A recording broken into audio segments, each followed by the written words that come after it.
सुरुवातीला एक मोठी बातमी आहे। पूजा खेडकर यांच्या नव्या बनवा बनवीचा पर्दाफाश झालाय।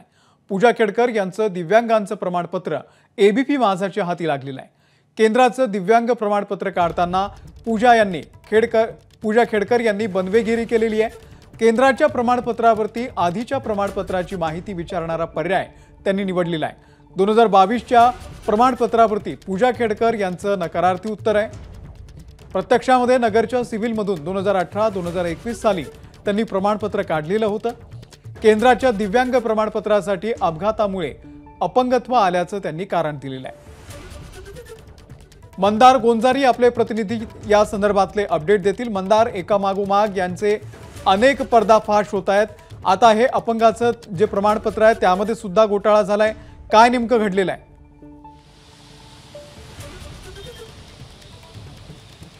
हे जे प्रमाणपत्र आपण दाखवतो आहोत ते केंद्र सरकारच्या दिव्यांग विभागाकडून, दिव्यांग मंत्रालयाकडून पूजा खेडकर यांना देण्यात आलेलं आहे।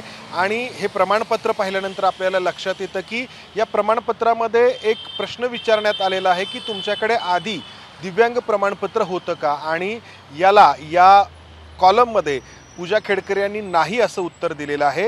हे प्रमाणपत्र आहे 2022 मधलं।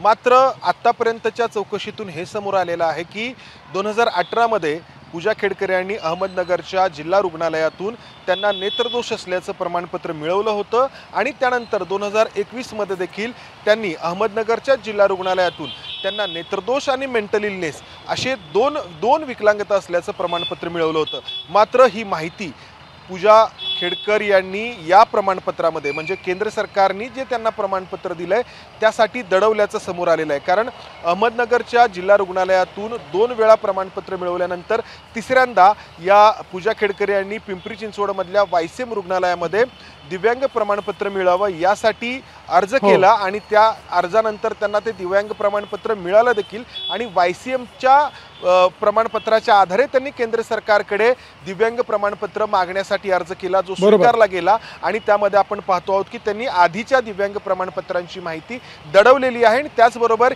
या दिव्यांग प्रमाणपत्रासाठी दिलेला पत्ता देखील खोटा असल्याचं एबीपी माझाच्या पडताळणी समोर आले। जो पत्ता दिलेला आहे त्या ठिकाणी एक बंद पडलेली कंपनी आहे। अमोल, या संदर्भातले अपडेट आणखी तुमच्याकडून घेत राहू। मंदार, धन्यवाद या माहितीबद्दल। एबीपी माझा, उघडा डोळे बघा नीट।